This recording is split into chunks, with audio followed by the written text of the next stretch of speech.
Have you ever had that one thing that sparked an interest in your head until it became one of your greatest fixations? For me, those are things like Transformers, fantasy stories, and most importantly, choice-based video games. I always thought that the greatest immersive experience a game can give is one that makes you choose multiple branching decisions, each leading to a different intended result and an unforeseen consequence. That's why I love playing games like Witcher, Skyrim, Pathfinder, and Baldur's Gate. That game that sparked it all? The game that stays near and dear to my heart despite its flaws?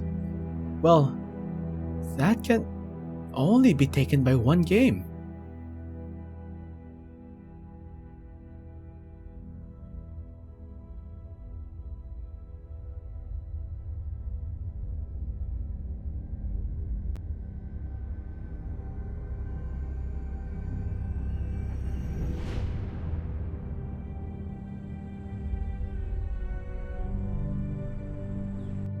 To those whose brain wasn't wrinkled enough to comprehend anything during 2012, The Walking Dead, not to be confused with the show, was a game developed by Telltale Studios, a studio that at the time was just planting its foot down to show that it had the skills to create fantastic games. Despite being relatively new, they shared a story that stole the hearts of every gamer who played and watched it and took them on a roller coaster of satisfying highs and depressing lows, all culminating in an ending that broke even the face of YouTube at the time, which was PewDiePie. But I cannot just say this without showing just why that is so. So, buckle up, because I'll be walking you through the tale of Telltale's The Walking Dead Season 1. Before we begin this video, if you enjoy what you see, please press like, subscribe, and comment down below to show your support. I'll be creating the rest of the seasons in the following months, so if you're up for that, then please stay tuned. Thanks. It all starts in a car. A police car. Our protagonist is named Lee Everett, who was a professor at the University of Georgia until he was arrested for killing a senator who slept with his wife. The choice presented for his dialogue reflect that. You can play him as an asshole whose short temper caused his arrest, a man who regrets the actions he has taken, someone who doesn't want to think of the consequences, or just speechless because of what had happened. A lot of what he says can be interpreted in multiple ways based on the player's actions, but one thing is clear, all of those traits are a part of Lee. This is not a shell that is a stand-in for the player. This is a fleshed out character whose actions are caused by him, but they can be influenced by us. We first meet him in the police car as the cop decides to strike up a conversation with him, talking about how he knew his family up in Macon. He questions Lee's decision and then goes on a tangent about a guy pleading not guilty despite being caught in the act. This guy's in the comics, by the way. He then had another story. I got another good one for you. This one's a little bit less depressing and a bit more hilarious if I do say so. Dude.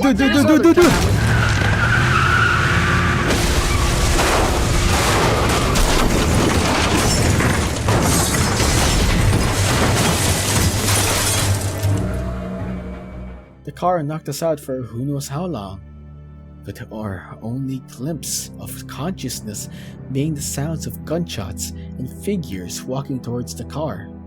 When we finally came to, the pain of our wounded leg returned to us as we broke out through the glass.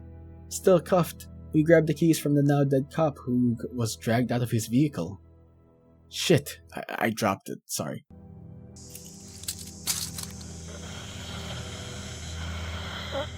Officer?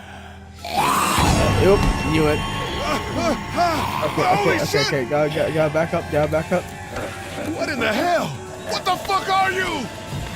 Okay. Gun? Get away from me! Gun? Shit! Okay. Just grab it. Just grab it. Don't make me do this! You have to do this. Ah, headshot. Imagine if he missed. Although killing the now rabid cop brought us some room to breathe, it did attract some unwanted attention.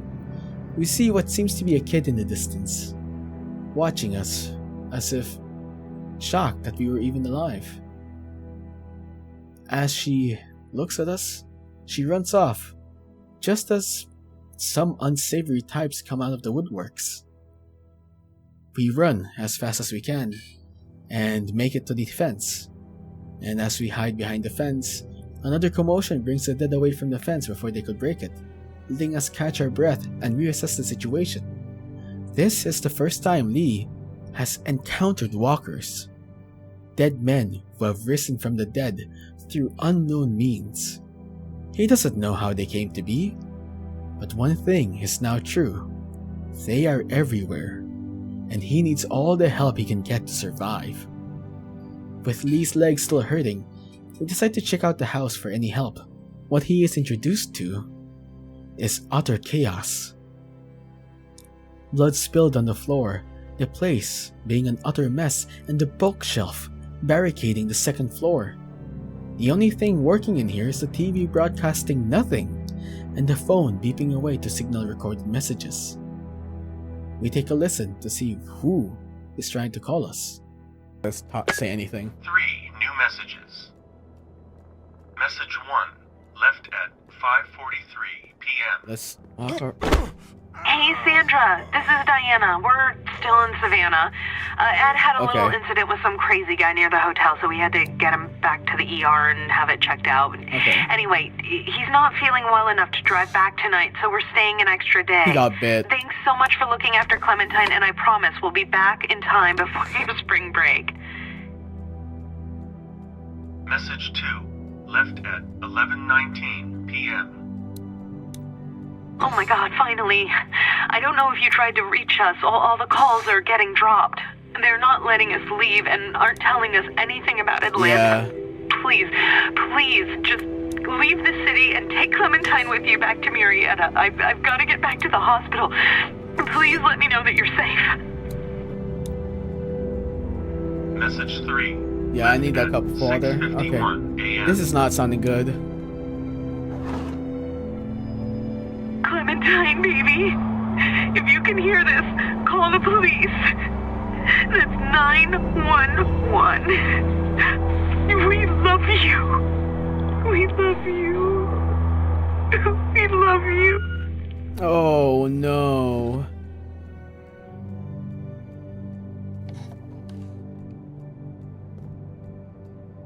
Daddy? Huh? Looking similar to her dad.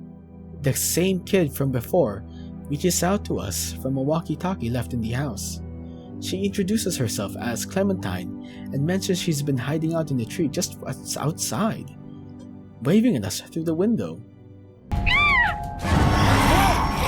Holy shit.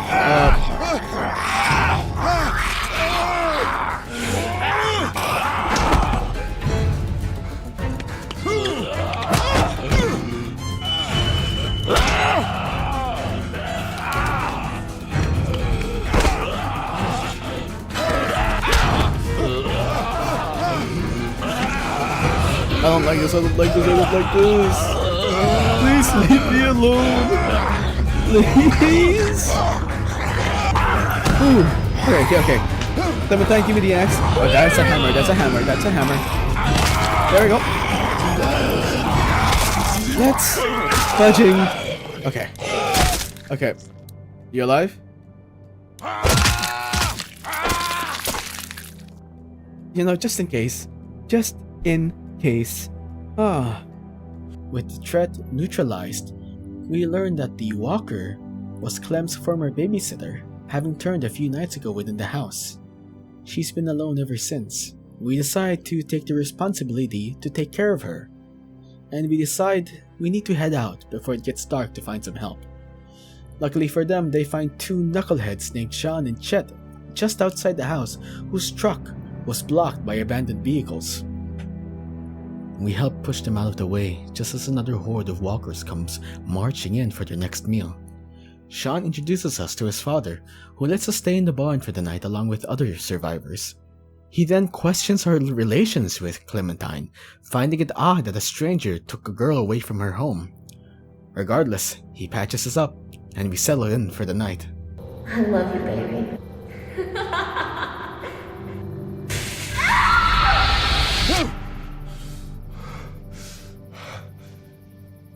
Come morning, we get to meet the other survivors, who are Kenny, Katja, and their son Duck.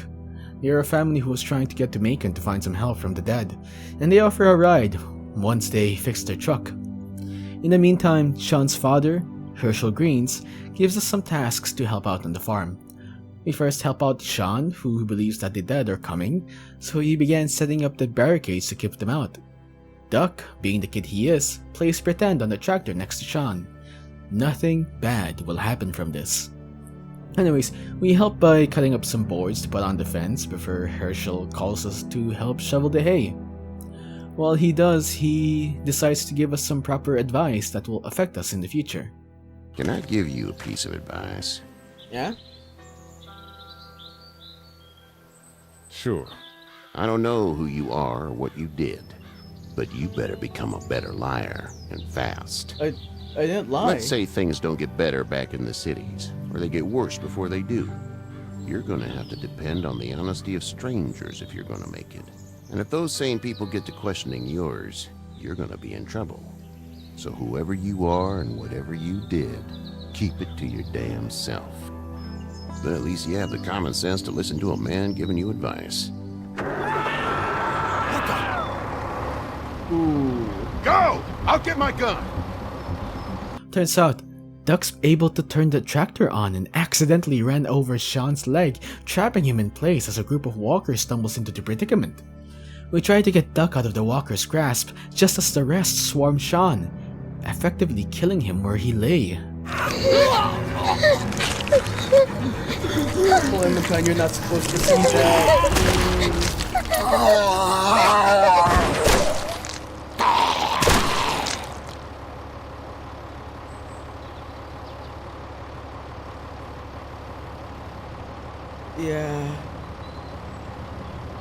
Yeah, that is... I don't think it's coming back from that. Get out. Get the fuck out of here! I'm sorry. Sorry? Your son is alive. You don't get to be sorry! And you didn't even try to help. I was worried about the little boy. Oh, wait, I You got nothing to say to him, do you? Please, just go. Get out and never come back. With us effectively kicked out, Kenny lets us ride with him to Macon, where we find that the dead have already taken control of the city. With nowhere to go, we nearly get overrun when a group of survivors come out to save us, letting us in their hideout called Everett Pharmacy. It's coincidentally the same pharmacy that Lee's family ran, and he knew that. He didn't have any time to see when one of the bigger, older guys, a name named Larry, attempts to get Duck killed, assuming he had been bitten by one of the walkers.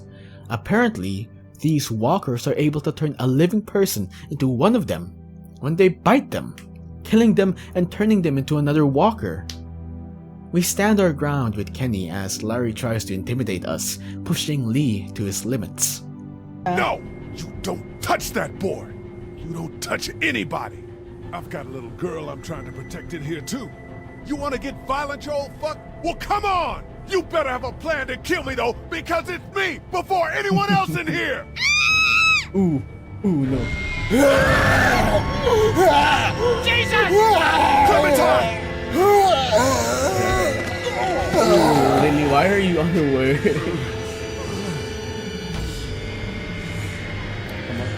Come on.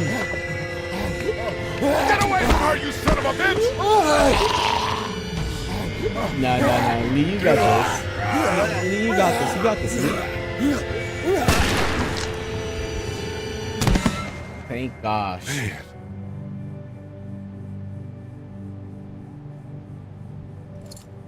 You okay? Just great, thanks. As Clementine gets saved, the whole ordeal stressed Larry out so much that his heart condition kicks in, putting him in a dangerous state. Turns out the reason they've been holed up in the pharmacy is that they need medication for his heart condition, and the only place that has the medicine in the store is locked. Lee, knowing this place more than the others, decides to help out as Kenny takes charge. The first thing that Lee helps with is this. What are you messing around with there? A radio. I can't get it to work though. Here, let me have a look. No battery. There are no batteries in this thing. What now? Why You is know it that there are no so- batteries in that thing. Yeah, of course. I mean, yeah. No. I can try to find some. Needs two. Thanks. I wouldn't even really know what to look for. And Let's here's put a another battery in one. there. Should be able to get it to work now. It's still not working? Yeah, I can't figure it out. Let me have a look at that thing. Go ahead.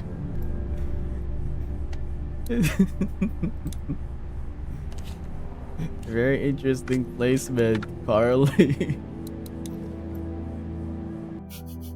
Anyways, where were we? Oh yeah. This is where the problem solving begins for the game. It gives the player a goal to reach and hides the puzzle pieces until you find them and put it back together. This shows just how resourceful Lee and his group are when it comes to solving their own issues. Most of their issues. We take out the barricades within the office so that they can access the door to the meds.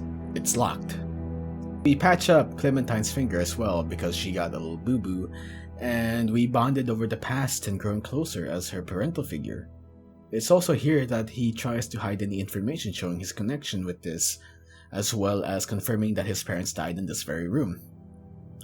Carly, one of the survivors and a news reporter, enters the room and picks Lee apart as she knew how he was about to go to prison and that his family was here. It was here, despite how hard he tries to hide it. Although she knows she'll keep his secret if it means getting his help. Another survivor went out, Glenn, yes, that Glenn, and he calls for backup soon after finding a girl trapped within her room in a motel filled with walkers. With extreme caution, we were able to pick them apart one by one before reaching the girl, only to see that she was bitten. With the hope lost in her eyes, Lee decides to hand her the gun. Using the materials gathered from the motel, they head back to the pharmacy where Lee uses his tools to distract the zombies, allowing him to go and meet his brother. Hey, bud. I don't know what happened to Mom and Dad, but I know if you were there, you would have died for them. Yeah. Yeah. I'm gonna assume that's what happened. Did you find them yet? Give me a second. Stop shouting! That's literally what, the number one thing we know is that they are attracted to sound. I shouldn't have left the family. Fuck. I mean, you know what I mean.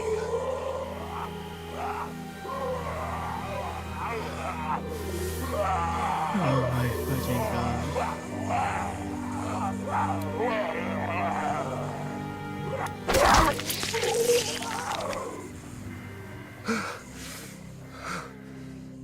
With the key secured, we now head back to medicine for Larry, only to activate the alarms, turning the pharmacy into a dinner bell which drew every walker within the city. With little time to spare, everyone begins defending against the walkers as the evacuation begins, trying to buy enough time for everyone to make it out. Despite the multitudes of walkers trying to get in, we hold our ground as much as possible as every capable person keep the walkers at bay. As Lee secures the door, two of the survivors get caught in a dilemma. Carly, trapped by one of the walkers with her pistol empty as the walkers draw near, and Doug, who was caught by a group of walkers outside through the window, with the only thing saving him for the moment being the barricade that's about to give way. This is where Telltale truly shows the beauty of their games. Lee is now left to save one or the other, and picking one will change the story significantly. Each of these characters gives something to the group. Carly with her sharp eye and Doug with his technological prowess. They also have a special relationship with Lee, either as friends or something more. You can only save one and only one, and time is of the essence. With that being said, fuck it.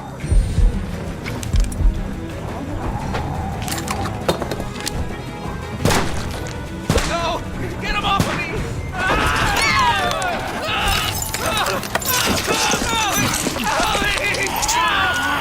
Did you just say owie? Let's go! That is so sad. You got Doug. Shit. You gotta move! Go Clementine. It's the same girl.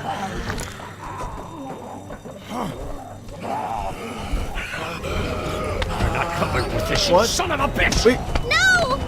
My punching up. My man. That is not my man. Kenny! Oh, I'm not letting somebody else get eaten today. Thank you, Especially my a man. good friend. Thank you, my man. Yeah, this place is screwed. See ya. With everyone out and relationships settled, we settle in at the same hotel where the girl died and prepare for the best and the worst. As the survivors look out on the road to hear the sounds of the military coming we got by, they finally let hope in as they see a better tomorrow. Yeah. You jinxed it. If you enjoy what I do and you're eager to see episode 2, please give this video a like, subscribe, and comment down below. I'll be releasing these videos in a weekly basis, so I'll send episode 2 around the same time as well. As well as similar content, starting with games I've already played. If you want the full playthrough, check out my playlist. Thanks. Now, peace.